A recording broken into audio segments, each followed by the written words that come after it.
하나님께서 오늘 우리에게 주실 말씀은 사도행전 1장입니다. 신약 187쪽입니다. 사도행전 1장 12절에서 26절까지 한 절씩 교독합니다.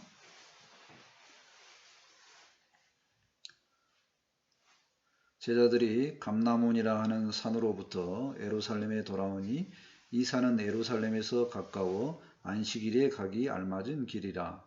그가 그들이 요한은 다락방으로 올라가니 베드로, 요한, 야고보, 안드레와 빌립, 도마와 바돌로메, 마테와 및 알페와 아들 야고보, 셀로인 시몬, 야고보의 아들 유다가 다 거기 있어. 여자들과 예수의 어머니 마리아와 예수의 아우들과 더불어 마음을 같이하여 오로지 기도에 힘쓰더라. 모인 무리의 수가 약 120명이나 되더라. 그때 베드로가 그 형제들 가운데 일어서서 이르되, 형제들아, 성령이 다윗의 입을 통하여 예수 잡는 자들의 길잡이가 된 유다를 가리켜 미리 말씀하신 성경이 응하였으니 마땅하도다. 이 사람은 본래 우리 수 가운데 참여하여 이 직무의 한 부분을 맡았던 자라. 이 사람이 불의의 삭스로 밭을 사고 후에 몸이 곤두박질하여 배가 터져 창자가 다 흘러나온지라. 이 일이 예루살렘에 사는 모든 사람에게 알려져 그들의 말로는 그 밭을 악에 다 마다하니 이는 휘plat이라는 뜻이라. 시편에 기록하였으되 그의 거처를 황폐하게 하시며 거기 거하는 자가 없게 하소서 하였고 또 일렀으되 그의 직분을 타인이 취하게 하소서 하였도다. 이러함으로 요한의 세례로부터 우리 가운데서 벌져 가신 날까지 주 예수께서 우리 가운데 출입하실 때에 항상 우리와 함께 다니던 사람 중에 하나를 세워 우리와 더불어 예수께서 부활하심을 증언할 사람이 되게 하여야 하리라 하거늘. 그들이 두 사람을 내세우니 하나는 바라고 하고 또 유수라 하는 것이며 하나는 마띠아라. 그들이 기도하여 이르되 무사람의 마음을 아시는 주여 이 두 사람 중에 누가 주님께 택하신 바 되어 검사와 및 사도의 직무를 대신할 자인지를 보시옵소서. 유다는 이 직무를 버리고 제 것으로 가나이다 하고. 같이 읽습니다. 제비 뽑아 마띠아를 얻으니 그가 11 사도의 수에 들어가니라. 아멘. 우리나라 대통령이 이제 미국의 국빈으로 방문하는 일이 내일부터 있습니다. 주변국들의 반응도 그러고요. 또 그 일을 함에 있어서 지금까지 그 대통령의 행보를 볼 때 염려하는 소리가 이렇게 많이 들립니다. 한 사람의 리더가 공동체를 이끌어감에 있어서 참 염려를 한다는 것이 참 걱정이 되죠. 그거하고 이제 반대적으로 오늘은 성경에서 보니까 굉장히 잘 일이 진행되어지는 모습을 보여집니다. 그래서 공동체가 어떤 모습으로 갈 때 좋아지는가, 좋아지는 공동체 어떤 특징이 있었는가 살펴보고 우리가 속한 모든 공동체들이 더 잘 되어졌으면 좋겠습니다. 아멘. 첫 번째로 방향 잡는 부분을 보겠습니다. 12절 말씀을 보실까요? 제자들이 감람산에서 예루살렘으로 돌아오는 모습을 보여집니다. 감람산은 그 성전이 있는 예루살렘에 가까운 곳입니다. 가까운 곳이에요. 그래서 감람산은 주로 뭐 하는 곳이냐면 그 안식일 요 기준으로 했을 때 기도를 많이 하는 장소입니다. 그들이 따랐던 스승이 예수님께서 승천하시고 그들은 뭔가 새로운 일에 대한 방향을 잡아야 됩니다. 각오도 해야 될 부분도 있을 거고요. 뭐 두려움도 있을 겁니다. 어떻게 방향을 잡을까? 그런 시점에 감람산에 있다가 기도하다가 뭔가 방향을 잡았는지 드디어 예루살렘으로 돌아온 거죠. 돌아와서 13절에 보면 그들이 모입니다. 다락방으로 올라갑니다. 그리고 13절에 보면 이제 한 제자들, 12명의 제자 중에 한 명 빼고 11자제의 이름이 쭉 나열되어 있죠. 근데 그들은 예수님의 말씀이 승천하기 전에 너희는 예루살렘 떠나지 말고 그곳에서 성령을 기다리라 이렇게 했어요. 그러니까 이제 그 말씀에 순종해서 그들이 모인 겁니다. 14절에 보니까 그들뿐만 아니라 이제 다른 사람들도 있어요. 여자들도 있고 예수의 어머니 마리아도 있고 예수님의 아우들도 있습니다. 그들이 마음을 같이 하고 있어요. 그러니까 그 함께한 사람들을 보면 이제 인간적인 관계만 있는 것이 아니라 다른 특별한 관계 때문에 모였다는 것을 알 수 있습니다. 가장 대표적인 사람, 예수님의 어머니 마리아, 예수님의 제자들. 이들은 인간적인 관계를 넘어서 예수님을 주님으로 고백하는 증인의 모습으로 이렇게 서 있다는 겁니다. 사실 인간적인 관계를 넘어서 예수님을 바라보는 것은 혈육을 나눈 사람으로서 이렇게 뭐 쉽지가 않을 건데 그렇게 했다는 겁니다. 그들이 이렇게 다 같이 모였던 것의 가장 핵심적인 단어가 있는데요. 그건 뭐냐면 마음을 같이 했다는 거예요. 공동체가 마음을 같이 할 수 있는 가장 중요한 게 뭐냐면 하나가 있는 하나, 공동체를 묶을 수 있는 하나됨의 어떤 큰 중요한 중심축이 있어야 된다. 그 중심축이 이 공동체, 예루살렘에 있는 이 공동체의 중심축은 뭐였냐면 예수님 때문에 모였다는 겁니다. 그 마음이 한 마음이 되었다는 겁니다. 그리고 하는 행동은 뭔가요? 오로지 마음을 같이하여 기도에 힘썼다는 겁니다. 기도에 힘썼다는 겁니다. 새로운 역사의 시작점에서 그들이 선택한 것은 오로지 기도에 힘썼다는 겁니다. 여기서 이제 기도의 의미를 좀 살펴보고자 합니다. 기도가 뭔가요? 기도는 내 바람을 하나님께, 절대자에게 이렇게 의뢰하는 거죠. 근데 성경에서는 그보다 더 중요한 의미의 기도를 뭐라고 하냐면 기도는 나의 의지를 하나님께 맡겨두는 겁니다. 그러니까 제자들, 여기에 모인 수많은 그 무리들이 그 의지가 뭐냐면 이제 이 어려움의 문제를 어떻게 해결해 나갈까? 우리 공동체는 어떻게 방향으로 갈까? 이런 방향성을 잡는 데 있어서 자기 의지를 내려놓는 거죠. 우리들끼리 회의를 해야 되지 않냐? 뭐 여러 소리를 하는 게 아니라 오직 그들은 기도하고 준비합니다. 그러니까 자기 의지가 있지만 내려놓고 하나님의 방향에 이렇게 집중하는 거죠. 바로 이 기도가 초대교회의 공동체가 아주 좋아진 엄청나게 초대교회로 돌아가라는 그런 많은 이슈가 있듯이 이 좋아지는 교회의 모습이 일어납니다. 한마음이 되어서 오로지 기도에 힘썼다는 겁니다. 우리 기도하는 것은 나의 의지를 하나님께 맡겨두는 겁니다. 그래서 잠언에서 우리에게 한 말씀을 줍니다. 잠언 3장 6절에 너는 범사의 그를 인정하라. 그리하면 내 길을 지도하시리라. 범사의 모든 일에 있어서 하나님을 인정하는 것.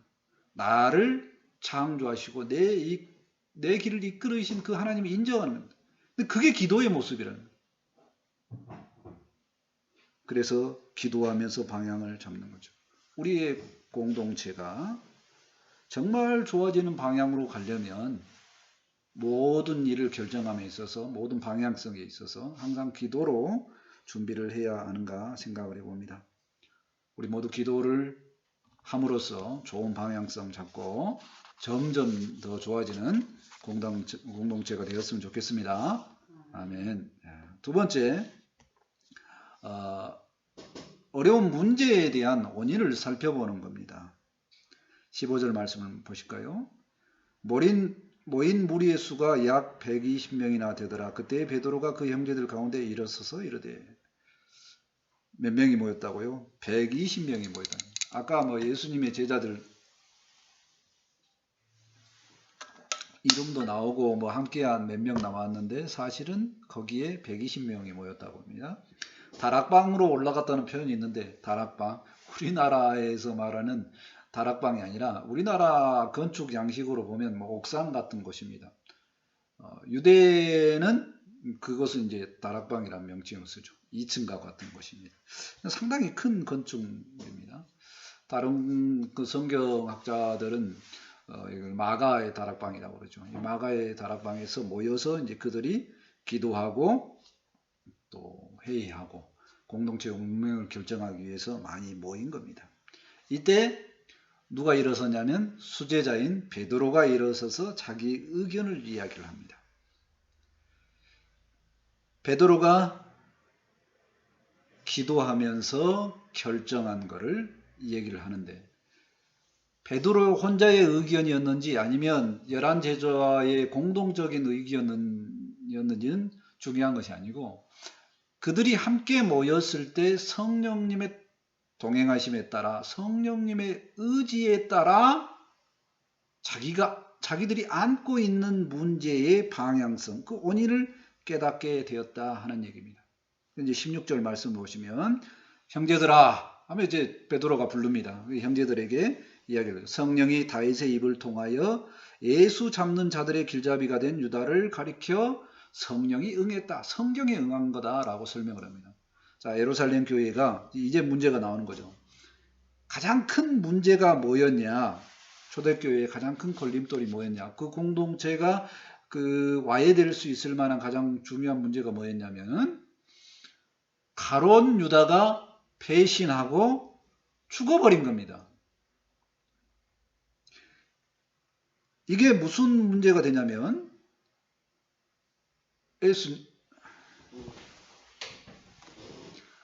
예수님은 하나님의 아들로서 절대적인 능력을 가지고 하나님 동등되신다는 그 분이 어떻게 제자가 배신할 것을 알고 뽑았을까? 아니면 모르고 뽑았을까?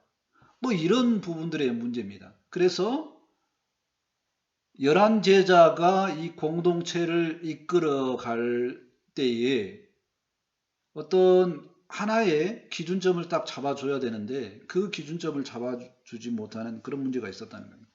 그리고 정말 예수님께서 많은 제자들이 본 사람도 있죠. 근데 못 본 사람도 있어요.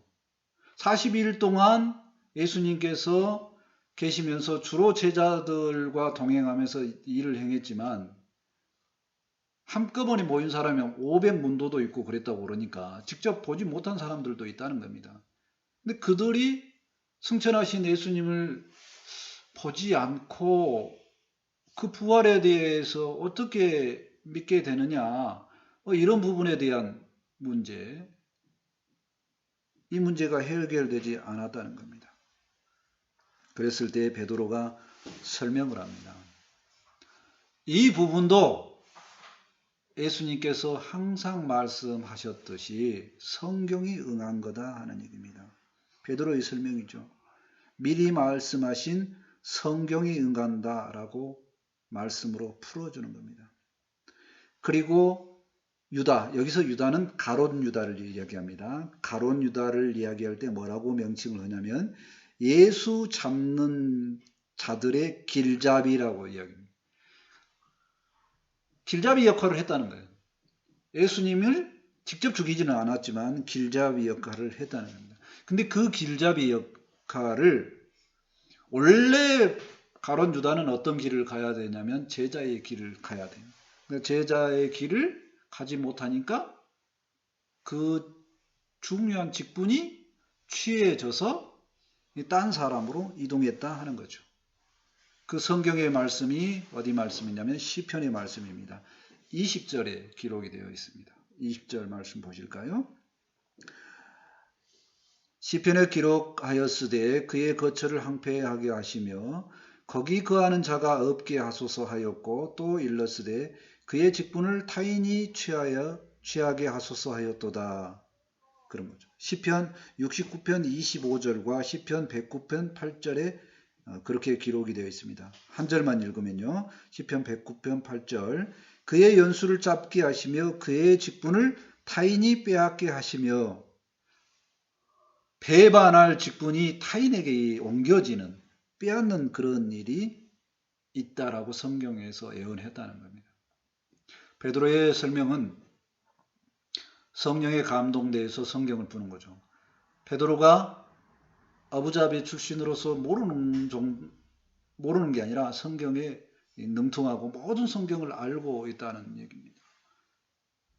아니죠. 대부분 알고 있을 수도 있죠. 많이 알 수도 있고 여러 가지. 어쨌든 성경을 통해서 가룟 유다의 배신이 왜 그렇게 됐는가를, 문제의 원인에 대한 설명을 시원하게 이렇게 잘 설명을 해줬다는 얘기입니다. 어떤 공동체에 조그마한 문제가 생기더라도 이렇게 시원한 설명을 듣게 되면 사실 그 공동체에 속한 자들이 마음이 평안해집니다. 직장도 그렇고요. 그 다음에 어디도 마찬가지입니다. 직장에 갔는데 어떤 사람 사건이 하나가 일어납니다. 그럼 어떤 사람은 누가 잘못했다 그러고, 부장이 잘못했다, 어떤 사람은 과장이 잘못했다, 아니 원래 뭐 사장이 잘못했다, 이런 식으로 막 의견이 갈라지면 복잡해집니다. 거기에 같이 근무하는 사람들. 그리고 그 직장에 다니면서도 마음에 그쪽에 한 마음이 되지 않기 때문에 일의 효율성이 떨어집니다. 자기가 직장에 다닌 의도가 물질적으로 돈을 얻기 위한 것이 중요한 목적이지만요. 사실은 그것만 목적이 있는 게 아니고 가치관이, 내가 그 일을 하면서 보람을 느껴야 되는데 어떤 일이 있을 때마다 시원한 설명이 없으면 불편하다는 얘기입니다. 그 불편한 일이 대한민국 공동체에 지금 있죠. 리더가 설명을 해야 되는데 설명을 하는 거에 있어서 자꾸 불편해. 그래서 이렇게 사람들이, 불만을 갖는 사람들이 전국적으로 많이 있어진다는 얘기입니다. 비교해서 오늘 베드로는 하나님의 일이고 성경이 예시한 대로, 예언한 대로 그 성경의 성취라고 이렇게 잘 설명해 주고 있습니다. 베드로가 개인적인 자기 의견을 이야기한 것일 수도 있지만 어쨌든 공동체의 리더가 그 말을 했을 때 다른 사람들이 시원하게 설명을 받아들이고 이해할 수 있게끔 되었다는 겁니다. 그 기초는 뭐가 되냐면 또 앞에 부분하고 연결되는데, 기도하면서 성령님께서 지혜를 주셨다 하는 얘기죠. 기도하면 어떤 일 처리에 있어서도 하나님께서 지혜를 주시고 합당하게 잘 해가는 방향성과 함께 지혜를 주신다는 것입니다. 지혜를 얻는 말씀은 하나님께 있기 때문에 늘 우리가 지혜로 하나님께 나아가기를 원합니다. 말씀 한 절 볼까요? 로마서 11장 34절입니다. 누가 주의 마음을 알았느냐? 누가 그의 모사가 되었느냐? 이 세상에서 가장 잘 살아가는 방법, 믿음의 사람으로서 가장 좋은 방법은 주님의 마음을 알고 주님의 뜻대로 살아가는 겁니다. 근데 누가 알겠느냐? 모른다는 겁니다. 결국엔 기도하면 그 뜻에 접근할 수 있다는 겁니다. 우리가 최고의 지혜를 얻어서 이 땅에 살아감에 있어서 윤택하고 아주 공동체를 이루어감에 있어서 좋은 공동체로 이끌어갈 수 있는 리더의 직분이 되든가, 아니면 그 공동체에 맡은 일을 할 때에 있어서 가장 중요한 일을 맡을 때 중요한 것은 지혜가 있어야 되는데, 그 지혜를 얻기 위해서 기도하는 것이 굉장히 중요하다 할 수 있겠습니다. 우리가 늘 기도함으로 베드로처럼 이렇게 합당하고 시원한 설명을 하는 지혜로운 사람들이 다 됐으면 좋겠습니다. 아멘. 세 번째로 채워주심에 대해서, 채워감에 대해서 이야기를 하고자 합니다. 22절 말씀을 볼까요? 항상 우리와 함께 다니던 사람 중에 하나를 세워 우리와 더불어 예수께서 부활하심을 증언한 사람이 되게 하여야 하리라. 베드로가 제안한 것은 또 다음 과정의 이 제안입니다. 앞에 부분의 원인은 가룟 유다의 원인이 성경에 임한 거고, 그러면 우리는 어떻게 할 거냐? 그래서 제안을 넣은 겁니다.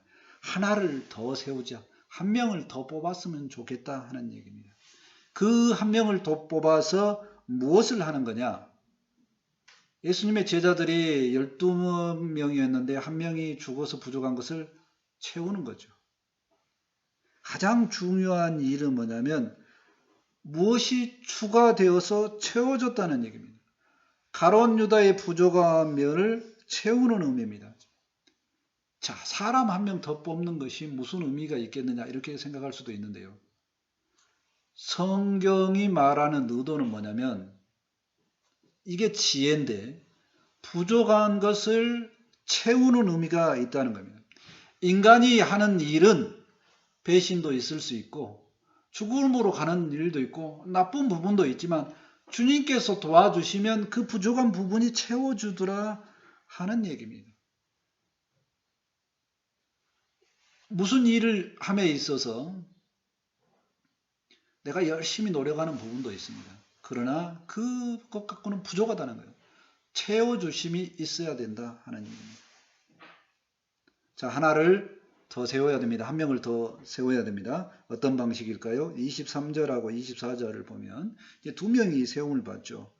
그러니까 두 명이 세움을 받는데 리더가 이 중에 뽑아 하는 게 아니라 공동체들이 이제 추천을 합니다. 공동체. 어떤 공동체가 있을 때 나머지 다수가 추천을 하죠. 두 사람이 추천이 되죠. 요셉이라는 사람과 마띠아라는 사람이 이렇게 추천이 됩니다.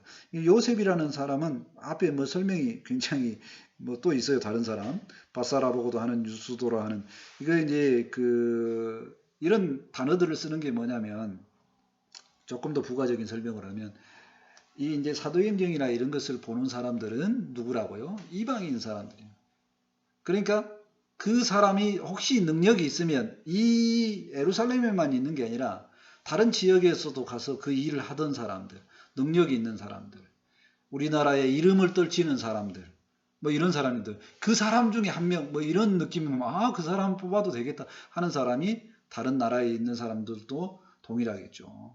예를 들어서 우리나라 같은 사람은 뭐 축구를 잘하는 뭐 소니 뭐 어떤 축구 일에 합당하다라고 하면 다른 나라 사람들도 그 사람을 알아 그러면 하겠다 이렇게 합당하게 동의돼 그런 사람이 이제 그 요셉이라는 사람이죠.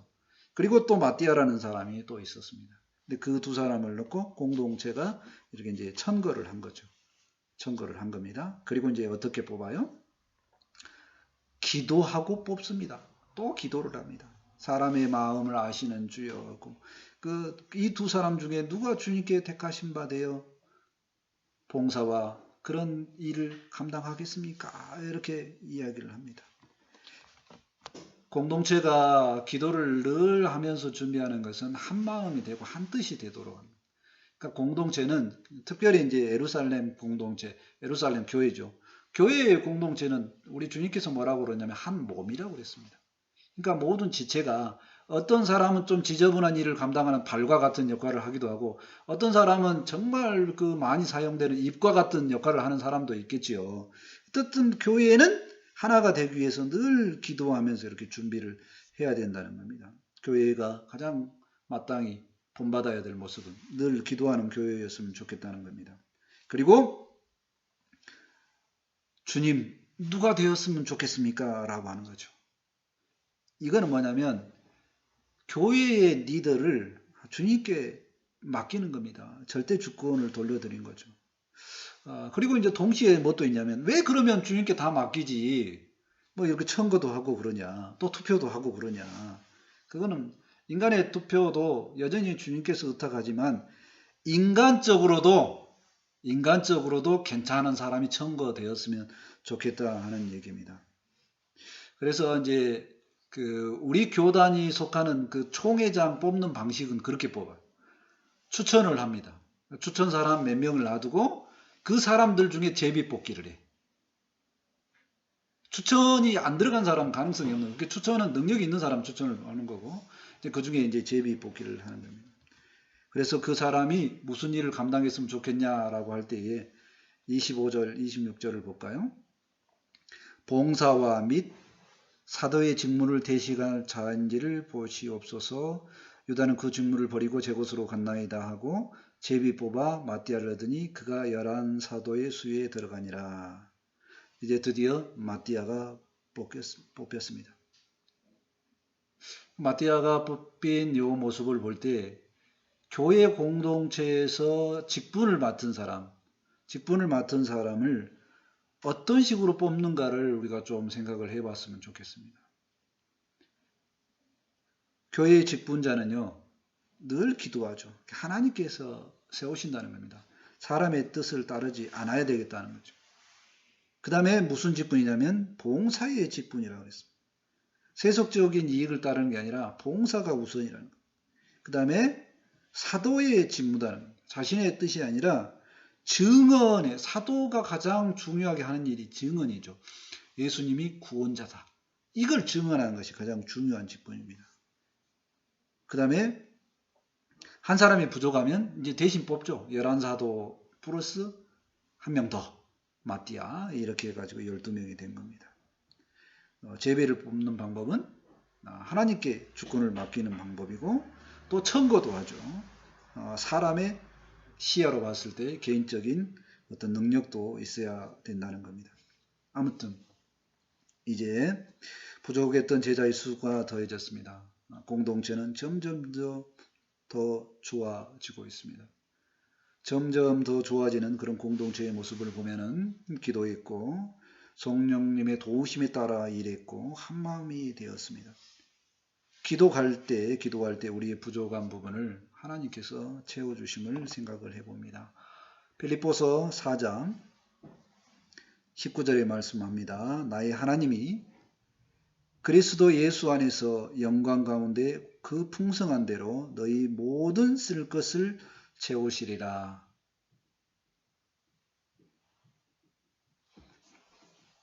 우리 하나님께서 우리의 부족한 부분을 채우신다 합니다. 믿고 확신하면서 늘 기도하면서 살았으면 좋겠습니다. 아멘. 말씀을 정리합니다. 새로운 역사의 시작점에서 가장 중요한 예수님은 승천하셨기 때문에 없습니다. 그러나 제자들은 어떻습니까? 기도했죠. 기도하는 가운데 방향을 잡았고요. 기도하는 가운데 한마음이 되었고, 또 기도하는 가운데 성령님의 도우심에 따라서 가룟 유다의 문제도 원인도 찾고 또 대안을 찾아서 해결을 해갔습니다. 교회 공동체, 예루살렘 교회 공동체는 점점 좋아지는 모습이 있습니다. 우리도 어떤 공동체에 속해서 살아갈 겁니다. 그러면 점점 더 좋아지는 공동체가 되려면 기도하면서 방향 잡고 기도하면서 하나님의 지혜에 따라서 기도하면서 일 처리를 했으면 참으로 좋을 것 같습니다. 기도하면 나의 부족한 능력으로 일 처리를 하는 게 아니라 하나님께서 도우심으로 가장 합당한 좋은 일로 처리가 될 것을 믿습니다. 아멘. 기도하겠습니다. 하나님 감사합니다. 오늘도 아주 좋아지는 공동체의 모습, 예루살렘 교회의 모습을 살펴보았습니다. 이 말씀을 통해서 우리도 동일하게 기도하는 가운데 우리의 공동체가 좋아짐을 바라고 기도함으로 살아가는 방향성을 잡았습니다. 이제 말씀을 받아싸우니 기도하는 말씀을 의지하고 확신하고 하나님께서 채워주심을 믿고 확신하며 늘 기도하는 우리 인생들이 될 수 있도록 함께하여 주옵소서. 말씀이 능력이 되고 힘이 될 수 있도록 늘 주님께서 함께하여 주시길 원합니다. 감사하며 예수님의 이름으로 기도합니다. 아멘. 이제 찬송 365장 하시고 준비하신 힘을 하나님께 드립니다.